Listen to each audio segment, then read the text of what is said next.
Okay, everyone.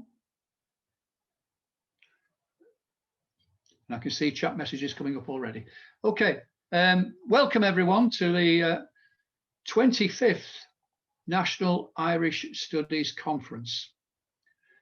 It is actually the 25th point one, I suppose, because last year was our 25th conference, which I'm sorry we had to cancel 1 week before the national lockdown.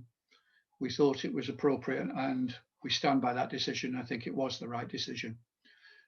On that conference agenda, we had Kieran Wallace.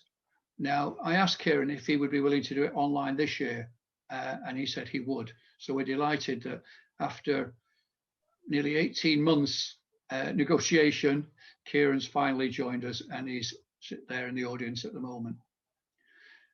We started them in 2016 when they looked as if they were going to peter out from their initial base in Leicester. So we're very pleased that we've managed to keep it going for 25 years. Okay, now we've got over 70 people in at the moment, so I think we'll officially start the conference. So I'm going to call upon a committee member, Margaret Golden, to officially start the conference and welcome us here today. Margaret, over to you. If you unmute yourself. And just, no, you're still not unmuted yet. There you are. Away you go. Díomh, tá fáilteas fiche romh go léir go dtí an céad Zoom call de grúpa Oideachas Gaelach Mankin. Inniu tá gá léach agin. An céad ceann be Sam McGrath ag caint an ról a bhí ag Mankin I cogadh na saoirse. Fuain sí agus léargas ón bailachan pension servisi Milata baile a cléir. Innia ansas be Kieran Wallace ag inistuing faoi haar fiche dó ag smaoinemh na cíní tailte na hÉireann. A warm welcome to you all. Our first Zoom, as Joe said, of the Manchester Irish Education Group. We have two eminent speakers for you this morning. Sam McGrath's lecture is on the Irish role in the War of Irish Independence, news sources and insights from the Military Services Pension Collection, Dublin. After the first session, there will be a 10-minute interval during which our chairman, Joe Flynn, will tell you about the history of Manchester Irish Education Group and the Children's Music Festival, followed by Bridie Breen, Irish poet, reciting one of her poems. After the interval, Kieran Wallace will talk about Beyond 2022, recalling lost memories, a digital recreation of the Public Record Office of Ireland, destroyed at the outbreak of the Civil War in 1922. There will be a 10-minute interval at the end of each session for questions and answers. As Joe said, questions will be via chat, and for this, go to the toolbar at the bottom of your screen and click on chat. Submit your question.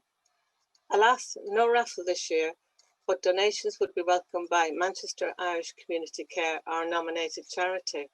To donate, go to www.irishcommunitycare.com and press donate. Thank you. And now, over to you, Joe. Okay, thanks very much, Margaret. It's always good to hear Irish language at the beginning of our conference, so that's very good indeed. Okay, our first speaker, Sam McGrath. I first heard about him in an article in the Irish Post, again about, I think it was 2019, and I thought, that sounds like something for Manchester. And it's about the history of Manchester. He actually gave it in Dublin. And I thought, we've got to get him for a conference. This year, 21, of course, is a very significant year in Ireland's history, being the anniversary of the Ireland Act, which eventually led to the Free State and then independence. So I thought it was really appropriate that we get Sam this year. Now, Sam was an archivist with the military service pensions collection. This is the largest collection that they've got, because it's the way that people who gave military service to the Irish state were able to claim a pension. And because of various difficulties, of course, at the time, it was it was not an official army with payroll and pay departments, etc. They were volunteers. So sometime later in the 50s, to get to military pension, you had to prove that you did active service, where you did it, who you did it with, and what you were involved in. So it's produced an awful lot of information, and that Sam has been able to study and to put together. Now, Sam himself has a history politics BA and archives and record management from UCD. He's completed work placements in the People's History Museum in Manchester, so he'll know Manchester well, and the Irish Labour Museum, History Museum in Dublin. So he's very experienced in this area. And he's also worked in the Metropolitan University in London. So he's done lots and lots of work. So we're delighted that he was able to join us today. So over to you, Sam, and we're really looking forward to your talk. Hi, Joe. Thank you so much for the introduction. You've done a much better job than I could have. What I'm going to do now is just share my screen and get my slides up. Move your computer. No, move your computer. And I'm hoping now everybody can see that.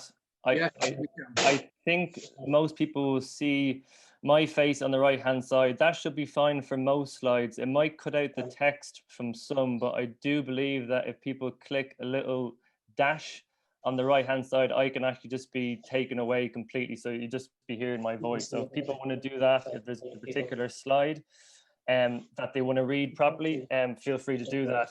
All these slides will be going up online. So if you miss a name or if you miss a date, don't worry, you can go back and look at that.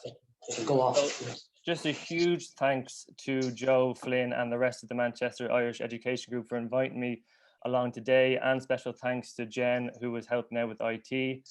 As Joe mentioned, I did this talk, first of all, in October 2019 in Pearse Street Library. And I really had the intention of coming over to Manchester at some stage last year in 2020 to do this talk. I thought it was hugely important to discuss the topic of the Manchester IRA to a Manchester-based audience. Obviously, that didn't happen due to COVID, so I'm delighted that I have the opportunity now to deliver this talk to a Manchester-based audience. So just a very brief outline of what I'll be discussing today. I have about 45 minutes, so I'm going to do a very condensed overview, I guess, of the Manchester experience of those very critical years, 1921, 22, 23. It won't be an overview of the Irish War of Independence. I would suggest a fantastic new podcast series that is being done by a friend of mine called Finn Dwyer, which I helped with, just on the Irish War of Independence. That's a really good overview. And there's also a book I'd recommend I have here by Jared Noonan, which is on the IRA in Britain, an overall kind of picture. But mine's going to be very focused on Manchester. There'll be lots of names, lots of dates, lots of addresses. So hopefully it won't be too much to take it in. Briefly about where I work. I've been an archivist in the Military Service Pensions Collection for 3 years now. The project itself has been going on for 10 years, and there's still a good couple of years to go. It's an absolutely huge collection. Overall, there's about 300,000 files relating to 80,000 individuals who would have served at some stage between 1916 and 23. They would have had to be one of the members of the following organizations, which I've listed there. And they would have had to prove that they would have served and had active service with one of those organizations. So you could either apply for a service pension, or if you had a particular wound or disease as a result of active service, you could also apply under a different act for them. We also have a large medal file series. 47,000 people applied for a service medal. That database is online, but if you want to see the actual physical files, you will have to come into the military archives in Cottlebrua Barracks in Rathmines. Two other components which are quite important to the collection is the membership rolls and the brigade activity reports. They would have been put together by veterans of the IRA and the different groups in the 1930s to help with the process of people applying for pensions. That's really useful. If you think you have a relative who might have served in a particular company or in a particular battalion, those membership rolls are also scanned and available online.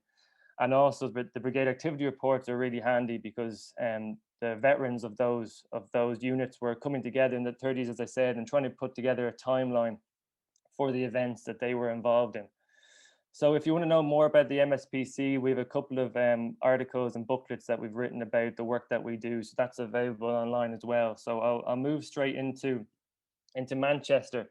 I just wanted to mention a couple of important, I guess, dates and groups, mainly for an Irish audience. When I did this talk first, I wanted to kind of reiterate the point that the Manchester IRA did not just emerge one morning. You know, there are a strong and very important political contribution that the Irish in Manchester have made. And some of the groups which I'll just mention briefly is the United Englishmen, who were active in the 1790s. Obviously, the Peterloo Massacre is a very important date in Labour and political history. In Manchester, I know there was a number of Irish people wounded, certainly people with an Irish background or Irish names. There was a wave of anti-Irish violence in the city in the 1830s and 1850s. The Charterist movement had a large number of Irish people involved. Obviously, the Manchester Martyrs is an important date in Manchester and in Irish history in 1867. The Dynamite Campaign in the 1880s, and then I just wanted to mention that there were some Irish constitutional nationalist groups like the United Irish League. And then finally, I thought it was important just to mention that the memorial to the Manchester Martyrs was unveiled in 1898, and I think has really become a focal point since then of the Irish community in Manchester. Moving into the beginning of the 20th century now, James Connolly, the Edinburgh-born socialist and Labour leader, he spoke a number of times in Manchester and Salford at the very beginning of the 1900s. You had the first branch of the Gaelic League established in the city in 1904. And the first Cumann of Sinn Féin was established in 1908 then by two men, Patrick O'Donoghue and James Barrett, who we'll talk about later, who played a very important part in the War of Independence. So you can see how their political activity goes back to 1908 and even earlier. You had the visit of Edward O'Maher Condon, who played a role in the events which led to the execution of the Manchester Martyrs. He came back to the city in 1909. And then I just wanted to mention that the Irish Republican Brotherhood did have some members in the north of England and were active at the time. Matthew Lawless was the head centre there, and he's another person who will be introduced into the story soon. On the right-hand side, you have a lovely image of the Manchester hurling team walking onto a pitch. That was included in one of the pension files that I worked on, a man by James Walsh. So again, now and again, you just come across really interesting photographs and little bits of information that is not necessarily connected to the events of 1916 to 23, but just as a nice little piece that you sometimes find, and it does help to illustrate, because you don't get a lot of photographs, unfortunately. So I just wanted to include that. So James Larkin and Connolly did speak in Manchester during the lockout in 1913. That's an important point in that year. And then later in that year, the Irish Volunteers is founded in Dublin, and a unit of the Irish Volunteers is also established in cities across England, and including Manchester. They were drilling in St. Wilfrid's in Hume. And then when the split occurs in August 1914, a very small minority of men do remain with the Irish Volunteers, and one source suggests that actually only 22 remained, and it seems that unit did drill then in the Derbyshire Hills.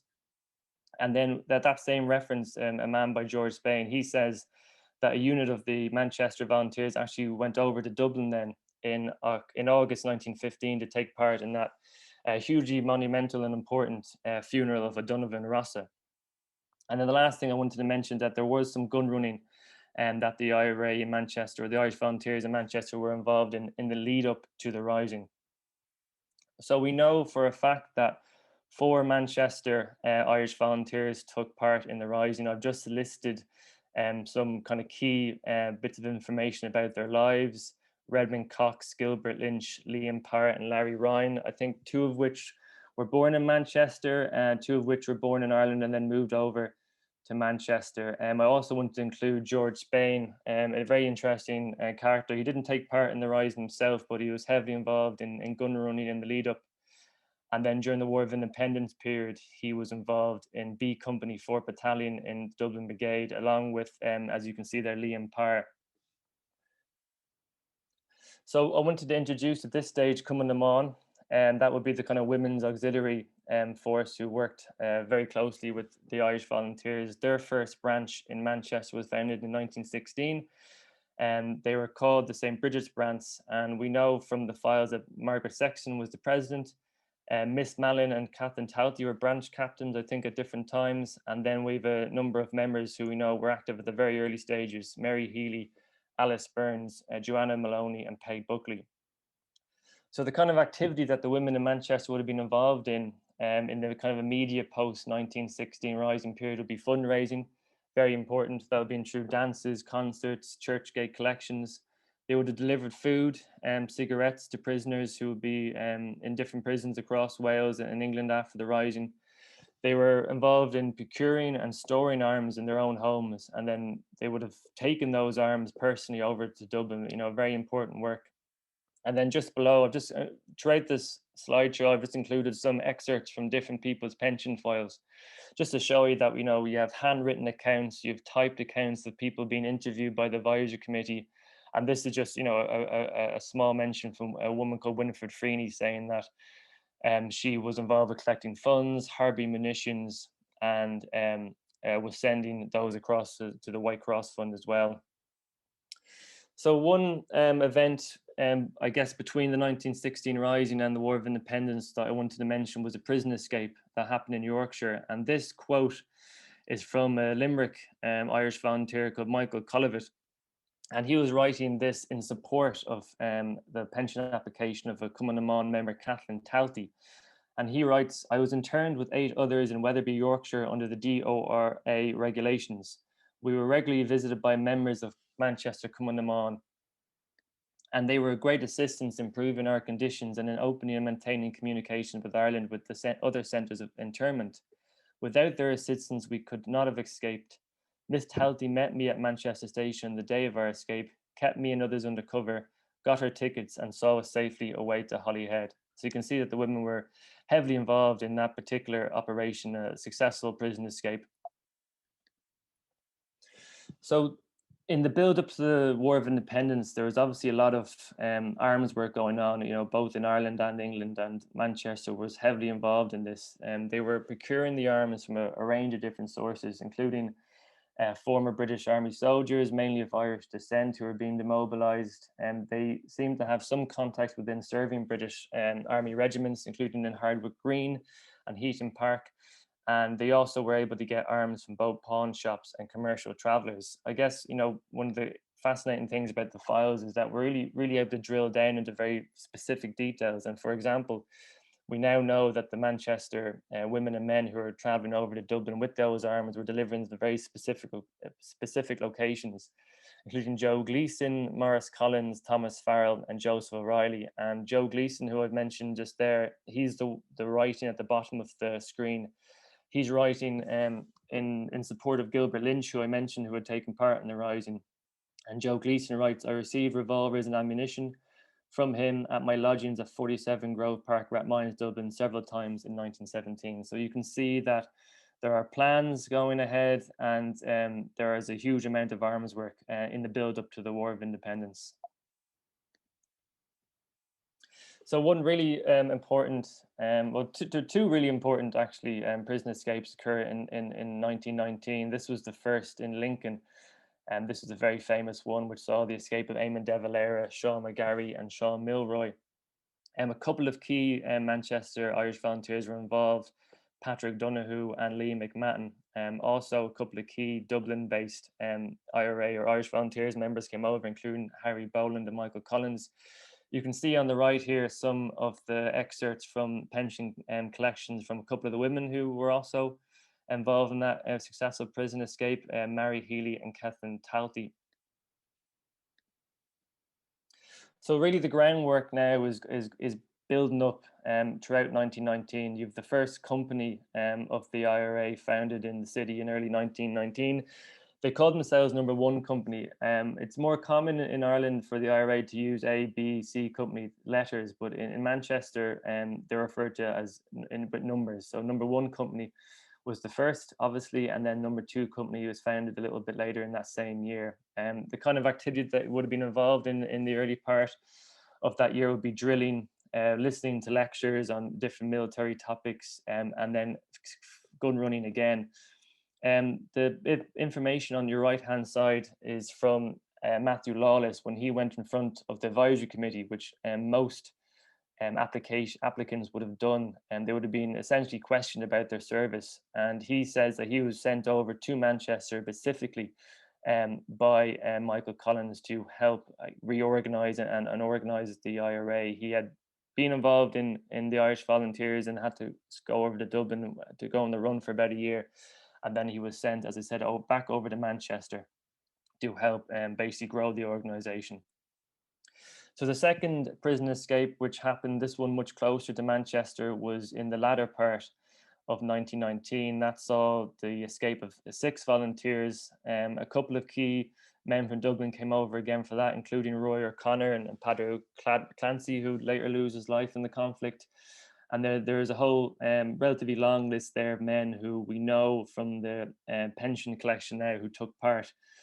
People like Matthew Lawless, who I've mentioned, Pat O'Donoghue, and others. And if you see a reference code, for example, MSP 34F, that is the reference code that we have in our collection to their file. So if you want to read up more about a particular person, you can, jot their reference code and you can search for them, and you'll be able to read a lot more information about those specific people.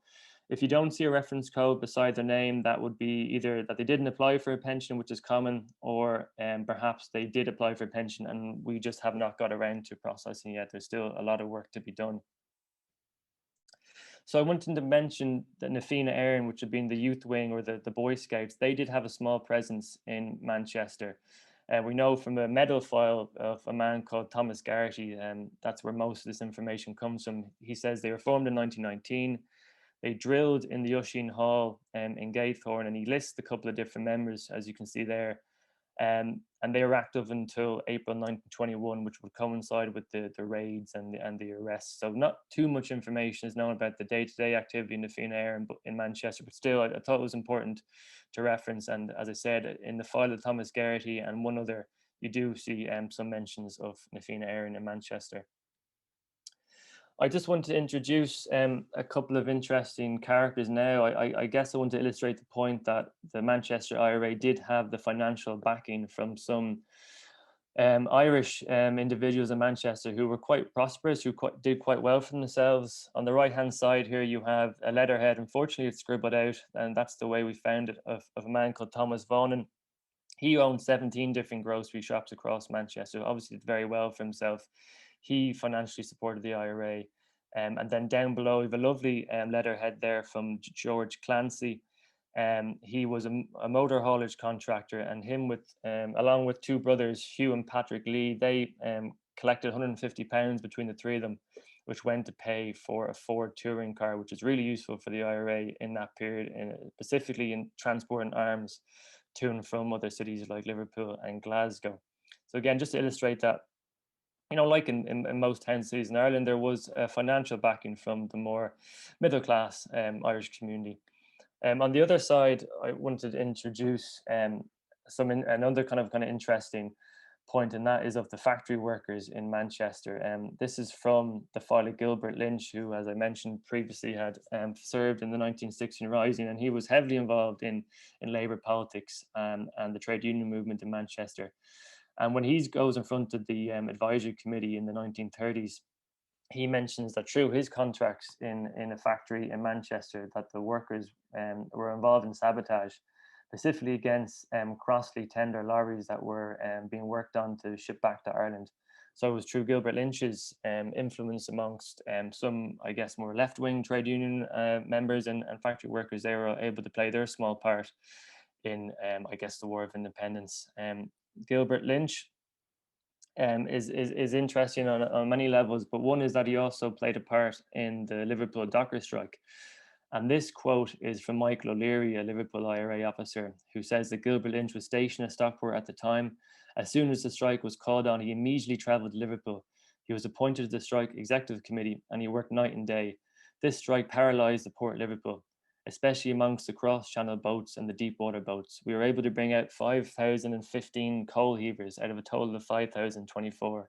Gilbert Lynch's help and advice was more valuable than we can ever credit for. That was a docker strike of mainly Irish people in support of the IRA hunger strikers that were in London at that time. So again, just the influence of Manchester people in this regard is Gilbert Lynch, who went down to Liverpool and, as Michael O'Leary says, played a really important part in that particular strike. So as we kind of move into the War of Independence period and into the 1920 period, arms work is extremely important for all units across England. I mean, the IRA in Ireland could not have worked on the same level without arms. I mean, that is a simple fact. The kind of contacts that the IRA in Manchester were developing, a couple of interesting ones. There's a mention of a railway employee who worked on the London and Midland and Scottish Railway. He managed to steal essentially about 30 new Webley revolvers, which were being transported to India, and he pinched them and sent them to his contacts in the city in Manchester. There's also mention of a tool fitter named Sheehan who managed to get a Thompson machine gun. Not sure exactly how he got it, but he passed it on to his contacts with the IRA. There's also a couple of arms raids on different places. There's a Boy Scout hall, which is mentioned, a golf club, and a British Army hut, which seems to be the most successful one in August 1920. And again, the great thing about the files now, as I said, is that we're really getting a high level of detail. And we know now that the different kinds of arms dumps that were being used by the Manchester IRA in that period, 1919, 1920, included Mrs. McGlynn of 32 Tipping Street, Mrs. Kingston of 10 Grove Street, Mary O'Higgins, 12 Rutland Street, a school in High Broughton. I think a teacher was working at the time and was storing arms, a convent in Cheetham Hill Road, and McDonald's nursing home in Charlton Road. So again, just some of the examples of the different arms dumps that were around the city in that time. So the two companies which I mentioned, which were based in Manchester City, were number 1 and number 2 company. And there is evidence of a third company, which was based in Rochdale. What is interesting about that is that you have two groups of people, and both essentially claim that they're the ones who founded the company. On the left-hand side there, you have Ned Ruin, who was from Mayo, and he writes in his pension application that he was the one who set up a volunteer company in Rochdale, and the men he listed underneath were all from Mayo, which suggested that they are maybe close friends, maybe beforehand, and they were a small group. On the right hand side, you have James J. Walsh from Cork originally, and he also claims in his pension application that he was the one who formed the Rochdale Company.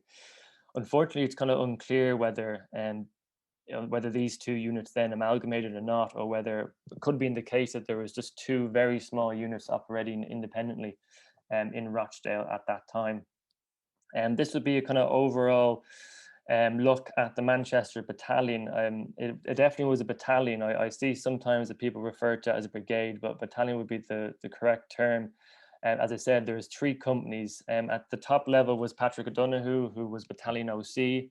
Liam McMahon had the joint role of both intelligence officer and quartermaster. Patrick O'Donoghue again would have been company captain of the first company. Charles Harding of the second company, which is sometimes known as Erskine Street, which is where they would have met. And then Rochdale, as I said, both Walsh and Roon claim that title. This is the kind of first bit of, I guess, data which I'm kind of happy to share with you now. Based on the 49 pension applicants from Manchester IRA volunteers, I was able to work out from where they originally came from. As you can see, 7 of them came from Mayo, 6 from Galway, 5 were from Manchester themselves, so they were born in the city, and Tipperary, and so on. So I think it's through the pension applications we are able to drill in to this kind of level of detail, and it's fascinating to see. I mean, no surprises there really. The majority did come from the west of Ireland, a couple there from Glasgow as well, and the rest kind of dotted around the 32 counties. So in terms of trying to work out how many active IRA members there were, that was something else I wanted to try to do.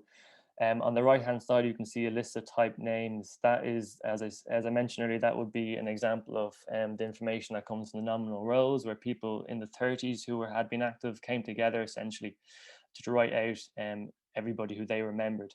help with the pension application process.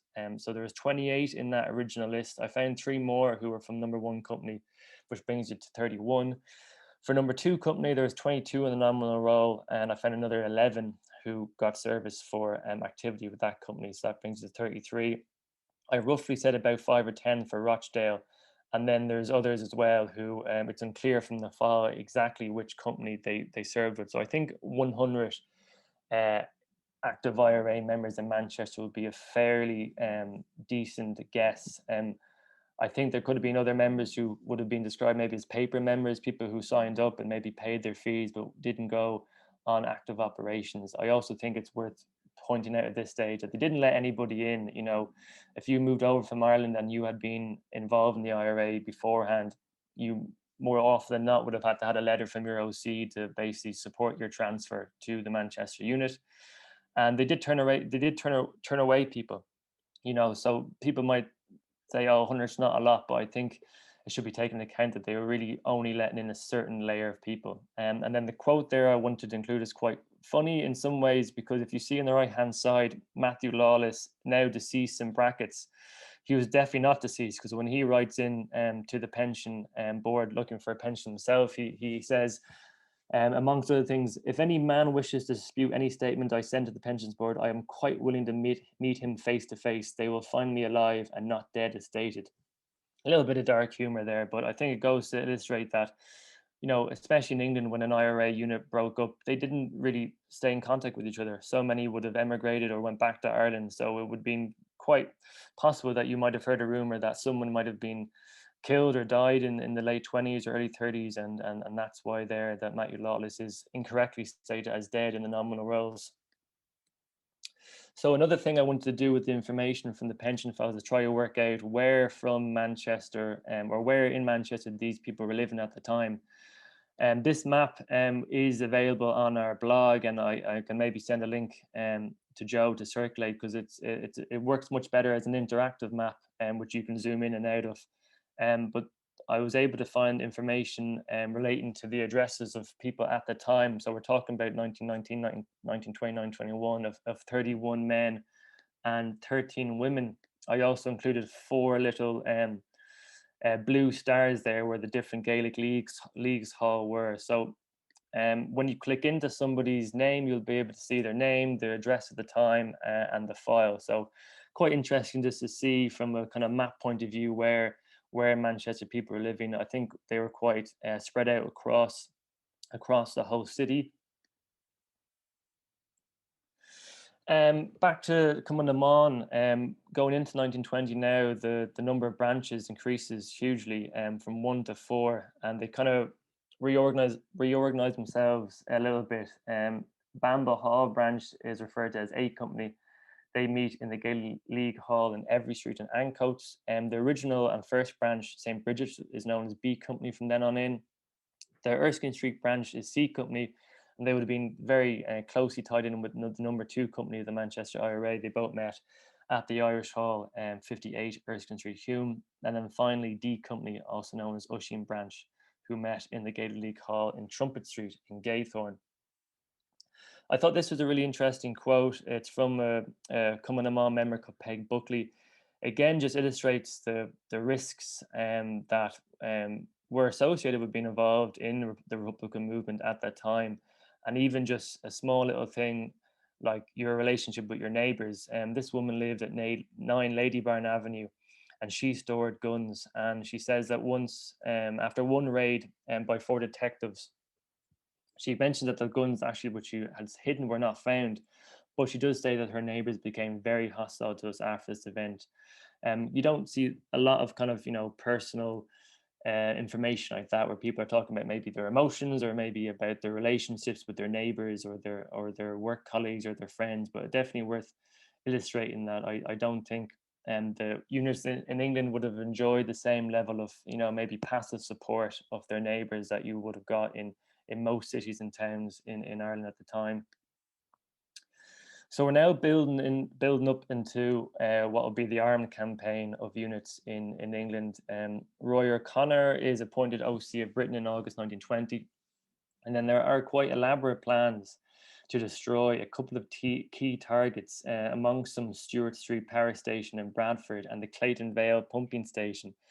And those plans, you know, that they are undergoing some development and work in terms of visiting those targets and making detailed plans. But written accounts of those plans are found during a raid in Dublin, and they're actually spread across the media, so they don't obviously go ahead. But you can see that there are plans from GHQ in Dublin to start launching armed attacks in Britain.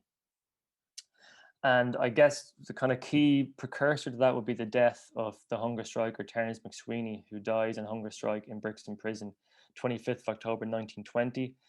And there's a mock funeral held after his death in Manchester, which is attended by tens of thousands of people. And the IRA provide the Armed Guard of Honour, probably their first time coming out in public. And then one kind of small event which they take part in is a graffiti campaign, and the newspaper clipping on the right hand side is related to that. James J. Walsh, 19 of Grinlow Street. He's summoned for defacing a public building, and he was caught writing Huns murder Lord Mayor, and he was caught actually midway through writing those on a wall. So the armed campaign begins in November 1920, so quite an important date.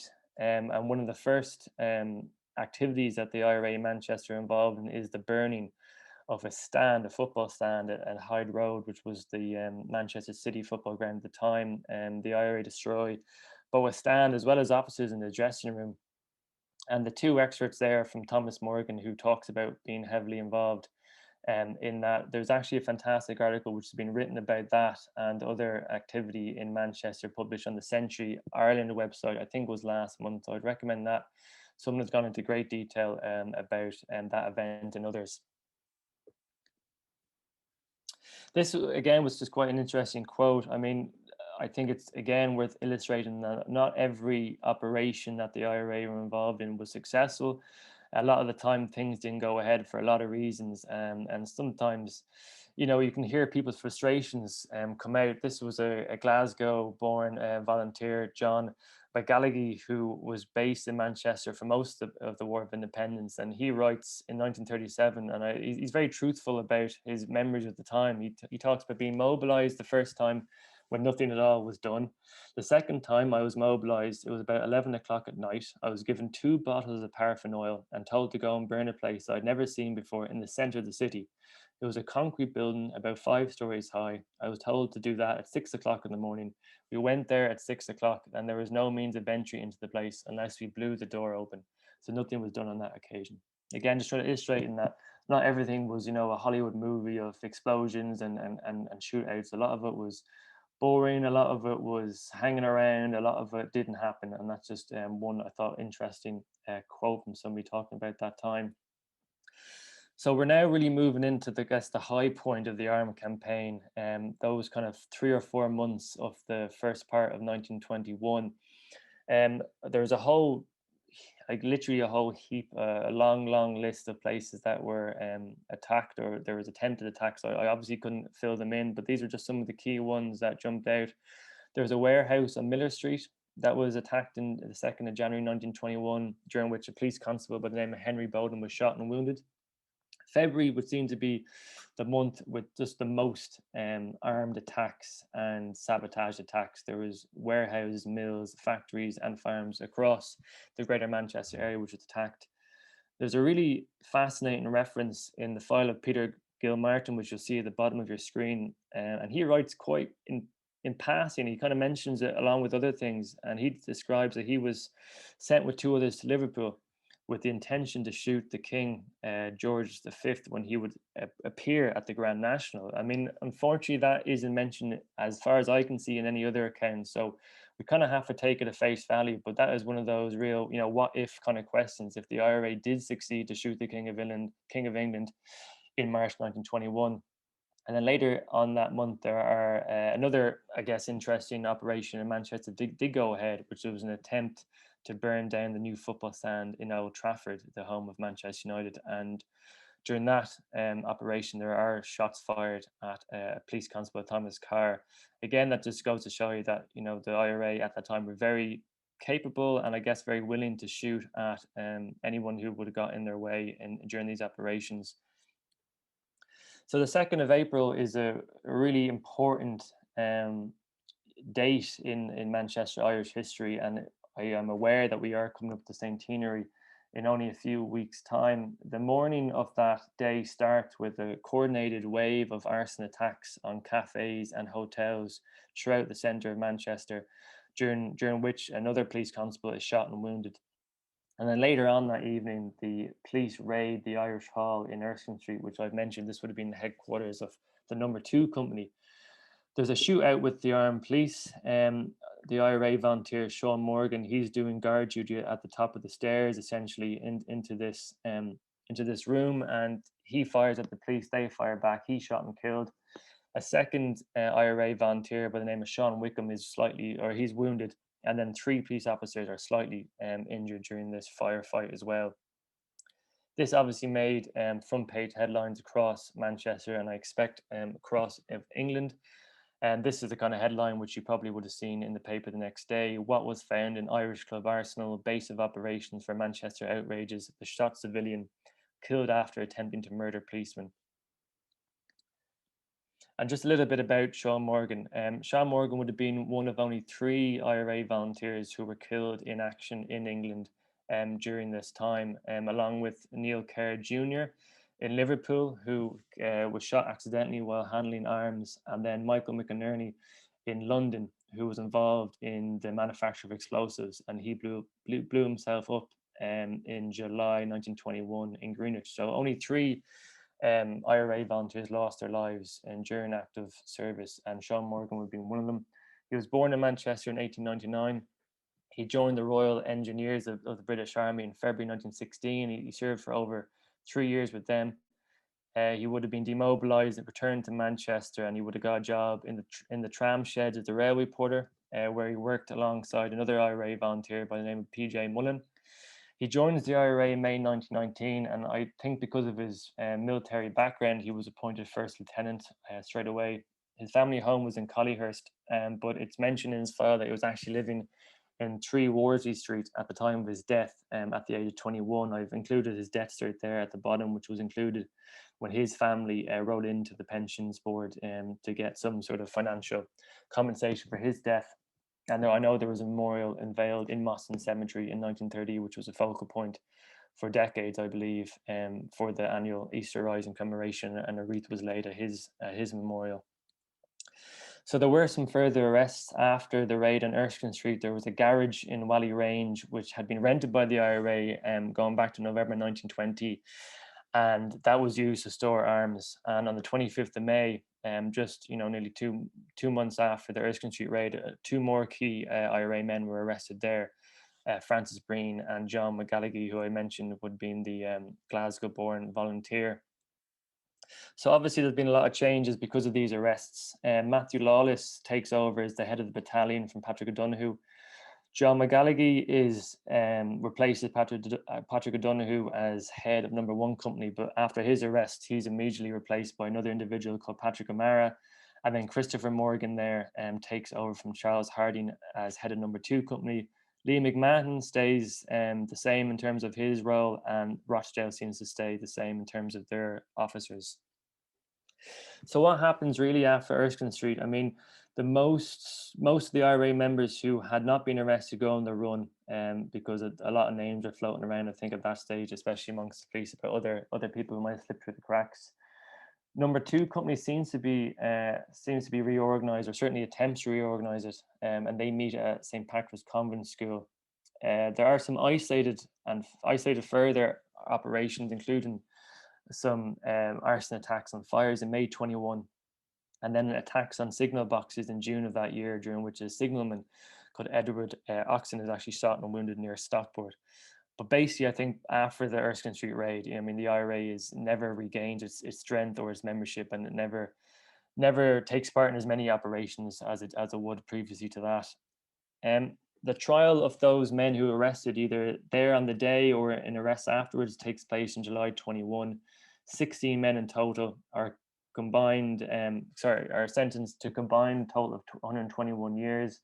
You can see the list of the names and their occupations and where they're living at the time there. The shortest sentence was 3 years, 5 years, and then 7 years. Of those who received the highest sentences were these four individuals. Charles Harding, 21-year-old, originally from Clonmel. He worked as a mechanic. He received 15 years.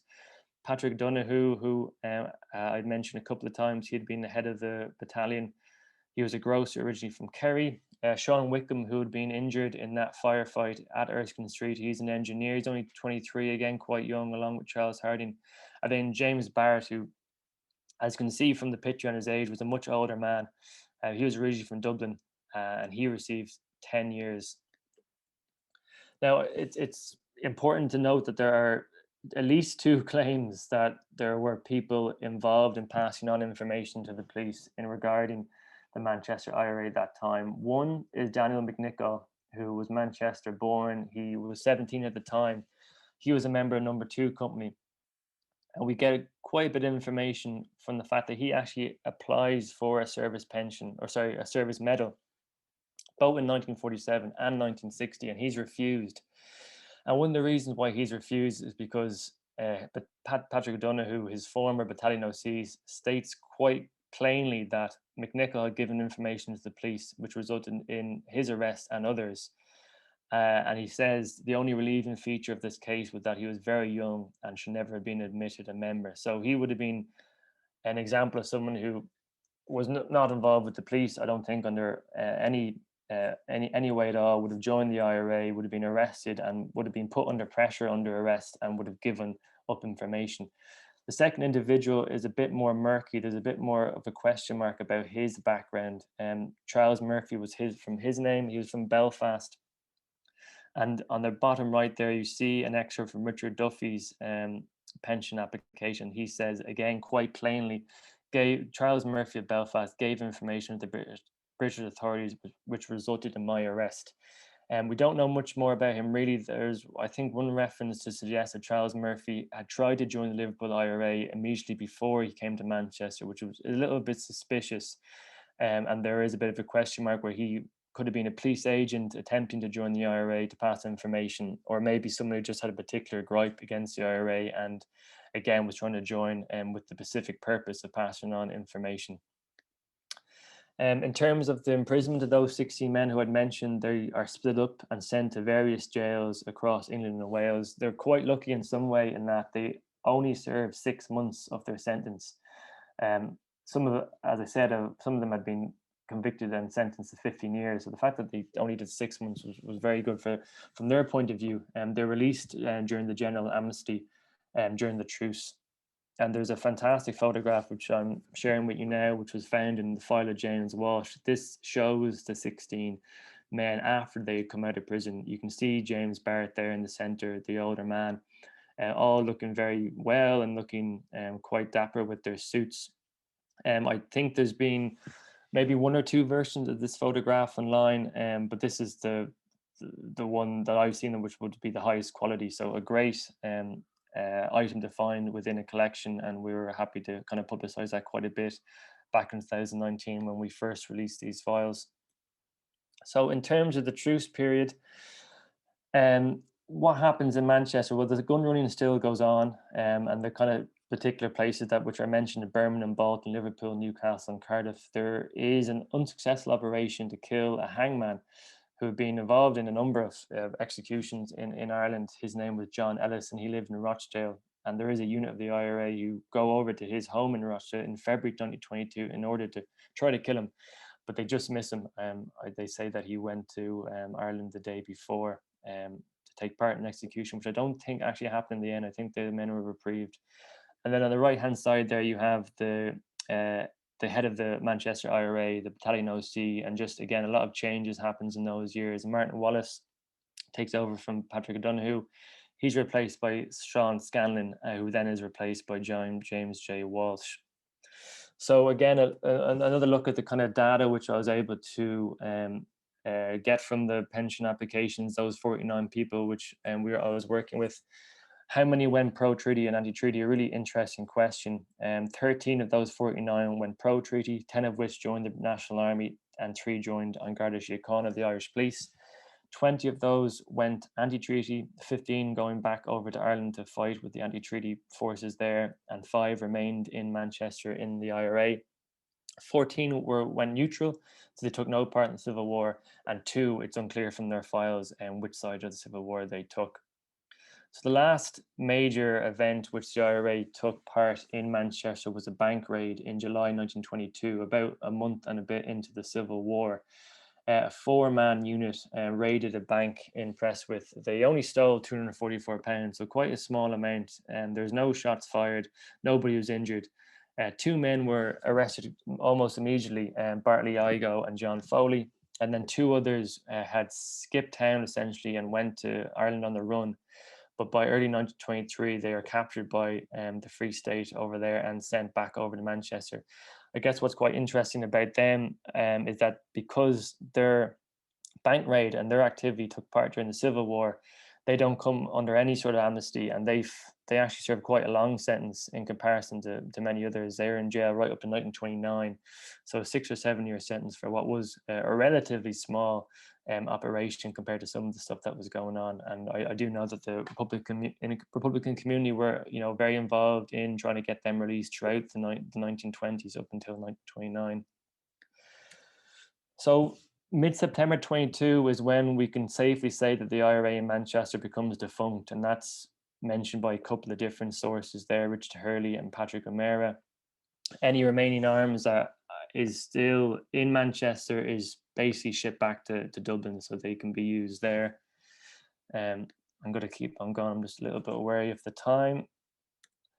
The other activity that would have occurred in Manchester was coming among men who were being sheltered, IRA men on the run. And Mary Healy, who, as you can see there, she's writing from Detroit, Michigan at the time of her pension application. She writes, "I kept Donald Barrett at my home after his escape from the Free State.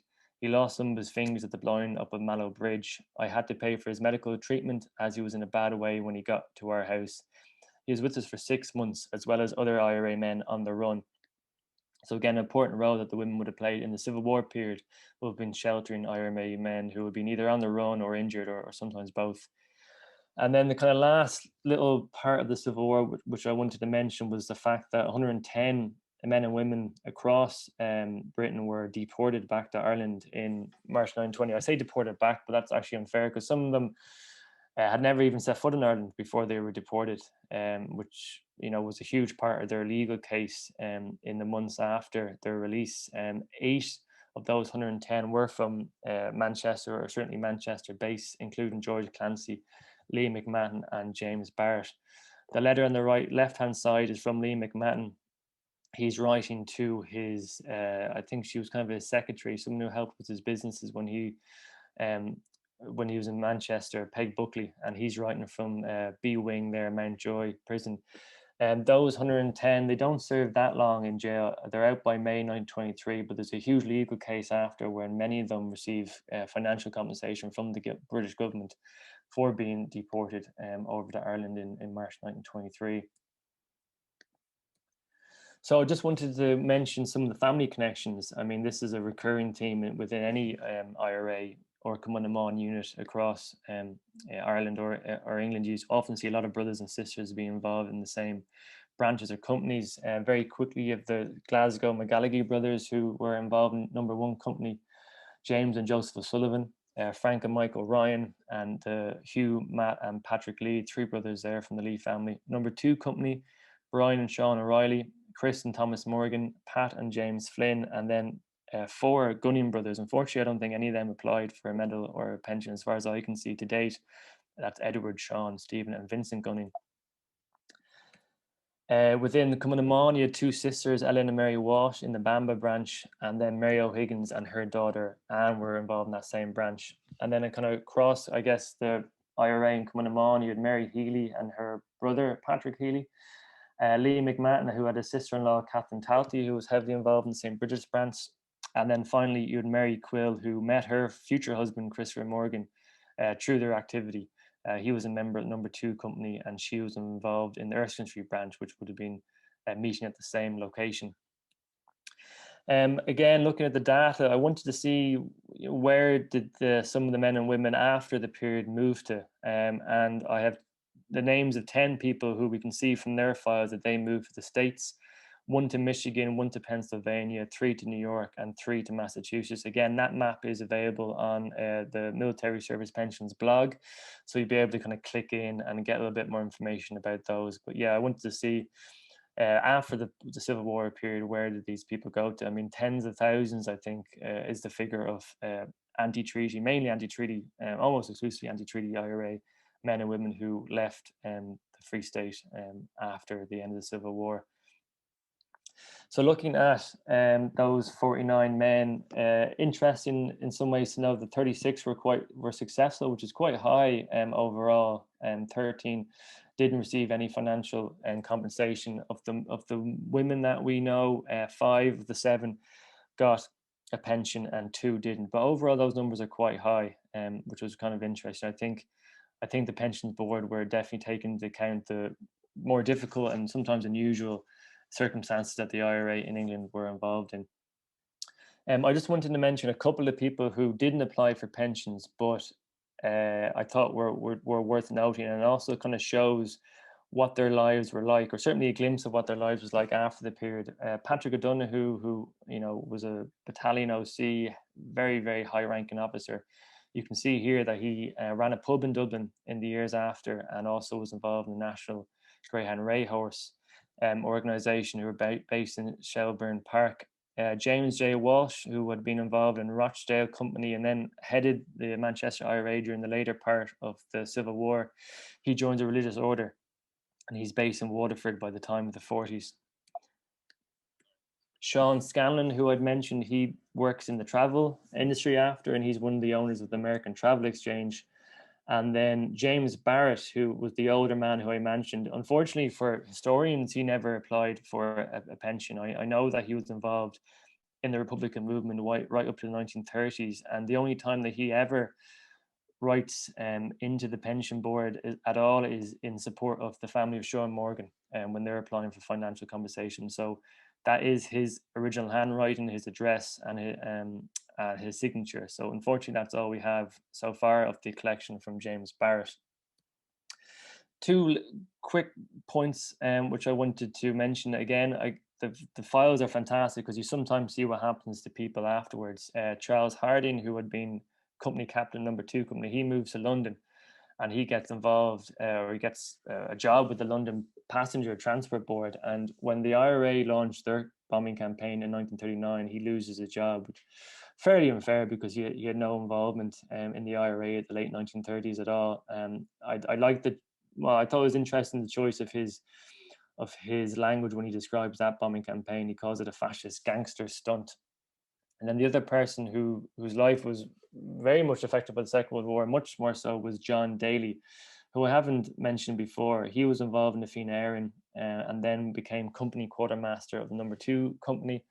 And he then serves with the British Army during World War II, and he loses his life over in Italy in December 1943. So again, an interesting little tidbit that you do find from the files is seeing where these people ended up in the 30s and 40s. So that brings me to an end. I'm just checking my time. We're just there at 11 o'clock. I thought the kind of key points that people should, gauge, or certainly should take to heart after all this, is that the Manchester IRA, unlike many units across Ireland, they cannot rely on the passive support of the local community, of their neighbours, their friends. The arms trafficking which they were involved in was hugely, hugely important. The IRA could have not have fought their war without the arms that were being bought and stored and then transported over from cities like Manchester.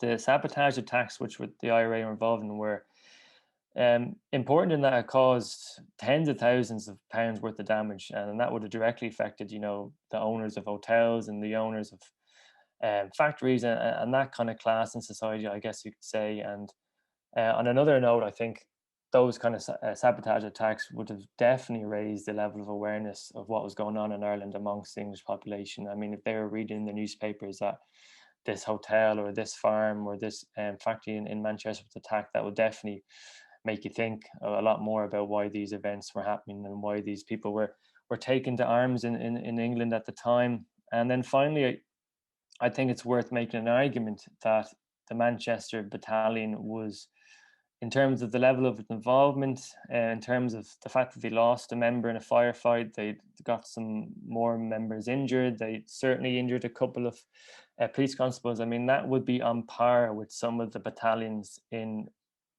brigades in counties like Carlow and Westmeath and Waterford. Some of the counties which you could say would be a little quieter during the War of Independence. I think it's fair to say that Manchester definitely punched above its weight and could be seen in equal terms with some of the Irish battalions. The final picture there on the right hand side was a Manchester veteran, Jeremiah Ruddy.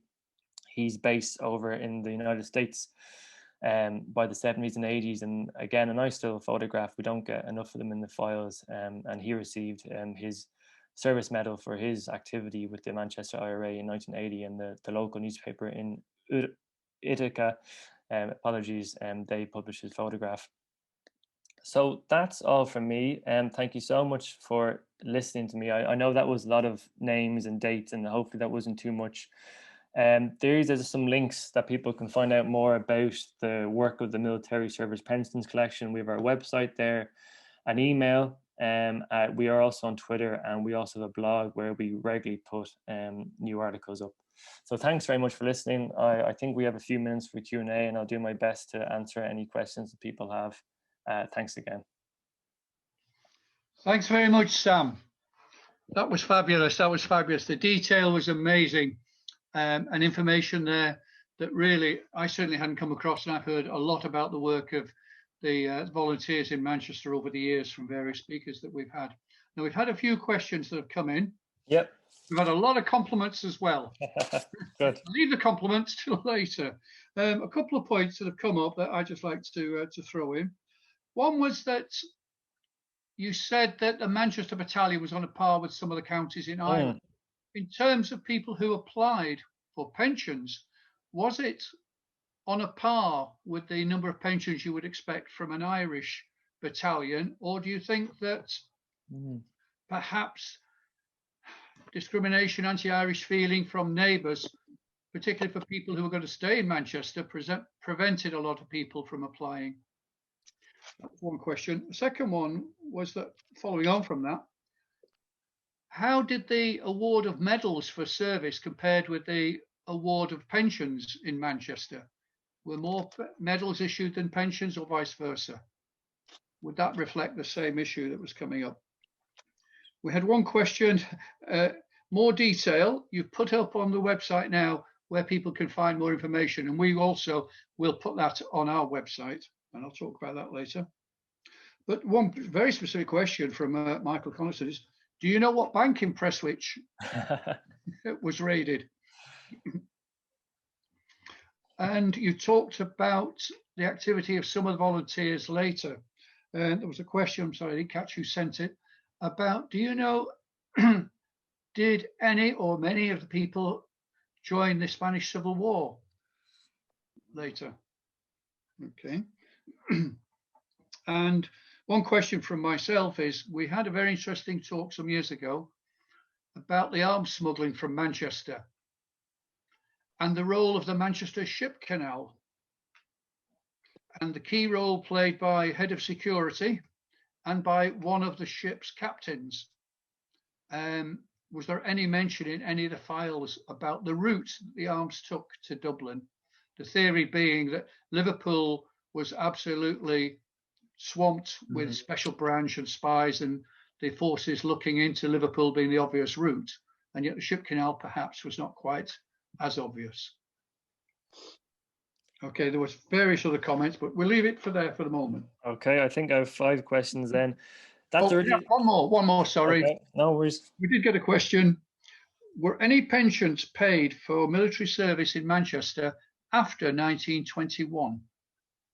And I'm thinking here of Mary Heaney, when you said she was active in 1922 as well. Okay, yeah. Okay, I'll try to answer them now, and if I forget any details, I'll just go back to you, Joe. The discrimination question is really important. I definitely think that if you were living in England in the 30s and 40s, you're probably less likely to apply for a pension for that specific reason, that you may not have wanted to draw attention to yourself in terms of the government, or maybe just in terms of the job you're in. I haven't seen any details specifically for Manchester, but I know for the 6 counties veterans, what often would have happened is that if you were involved in the 1920s, but by the time the 1930s, when you were applying, and obviously there was a very different situation in the 6 counties, you would have maybe used a covering address. So you may have had contacts or friends or family on the border, and you would have written apply for your pension using the covering address. So then you wouldn't have to directly have used your own personal address. And I haven't seen any details of that in Manchester, but it wouldn't be uncommon then for maybe someone involved in England to have used their family home address, and all correspondence would have come from them, because it's a very fair point that, especially as we mentioned there, Charles Harding, who lost his job in 1939 because of the bombing campaign there, if you were in any way involved in civil service or a teacher, you would not have wanted to draw attention to the fact that you would have served in the IRA at all, even though, you know, many would say the IRA, the late 1930s, would have been very different to the early 1920s. So I think people would have certainly paused and thought a lot more about whether they would have applied for a pension than you would have in Ireland, when there would have been no real reason, and certainly in the 26 counties why you wouldn't have. The medals question, I think overall, if you apply for a medal, I think it's fair to say you would have more than likely have got it if you had the right references. You wouldn't have not have gone through the same kind of hoops to get a pension. So if you had the right references, you could get a medal, you know, relatively easy in comparison. So I think most people who apply for Manchester would have got one. And the case of Daniel McNichol would be, you know, one that stands out, and because he passed on information to the police, so he didn't get one. But if you had the service and you had the OC and you applied for a service medal, yeah, I think there's a strong case you would have got them. So definitely a higher level of successful medal applications than otherwise. I don't know the name of the bank and press with. I'm sure that's quite easy to find out from the newspaper archive. So I can certainly have a look, and maybe I can share my email address to Joe with the person who asked that question, and we can find out that. And that's a really interesting story, as I said, because those men who were involved in that were in jail up until 1929. And then I didn't mention it, but one of the guys, Bartley Igo, who comes out, it's mentioned in a fantastic book by Brian Hanley about the IRA in the 20s and 30s. There's actually a power struggle between Bartley Igo when he comes out of jail with Seamus Barrett, the older man I mentioned, about the activity and the role of the Manchester IRA in the early 30s. So it's interesting. Bartley Igo, after getting out of jail in 1929, not only continues his involvement in the Manchester IRA, but as I said, becomes in a quite heated power struggle with Seamus Barrett. Civil War, Spanish Civil War question, interesting. That's another kind of topic of mine and interest of mine. I'm not aware of any Manchester-based volunteers who served in the Spanish Civil War. And if anybody has any information, that would be interesting to find out. Same with the ship canal question. I hadn't come across mentions of that, I don't think. I can look back though and see if they did. As you said, I think Liverpool was probably the more preferred route, or certainly most popular route. But I do take your point that they would have been probably more special branch and more authorities looking out for the armed smugglers. But I will look back, Joe, and see if there's any mention of that ship canal. Again, an interesting point to reference. And then Mary Healy, was that question about her activity in the 1920s? I mean, anybody who applied for a pension, the dates of service would have been from April 1916, the Easter Rising, right up to September 1923, which had been seen as the very, very end of the Civil War. I think the actual ceasefire was in May of that year, but there were still people on the run. So I'm not sure if Mary Healy got service for the fact that she put up men in the Civil War period in Manchester, but she technically could have very easily. It would have been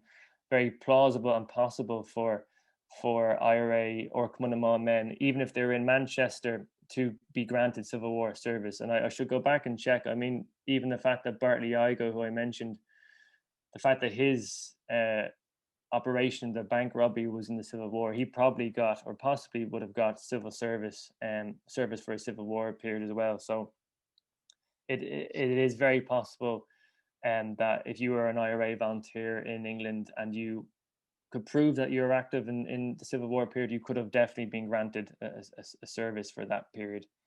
I think that's all those questions answered as best as I can. Thank you, Sam. We've had 2 comments. The bank in Prestwich, 2 people, Kieran and Kathy, have looked it up. It Brilliant. was the Poolfield branch of the Manchester and Liverpool District Bank. Great. That's good to know. Good to have that detail. Power of the internet. Okay, Sam. Yeah, we're Okay, ready. lovely. I'd like to thank you once again. We'll thank you this afternoon as well. We've had lots and lots of really, really positive comments coming on the chat. Brilliant. Really touched a lot of people with that history and knowledge. So fantastic talk. Well done. I guess I'd like to say that if anybody here has more information or has family members who are involved in the events that I talked to, I would love to hear from you. So either email me at the email which you can see on your screen, or ask Joe directly and he can pass on my information, because I'd love to continue this conversation and build up more knowledge of Manchester in that period. So thanks again, and I'll just stop sharing my screen now. Okay, thanks.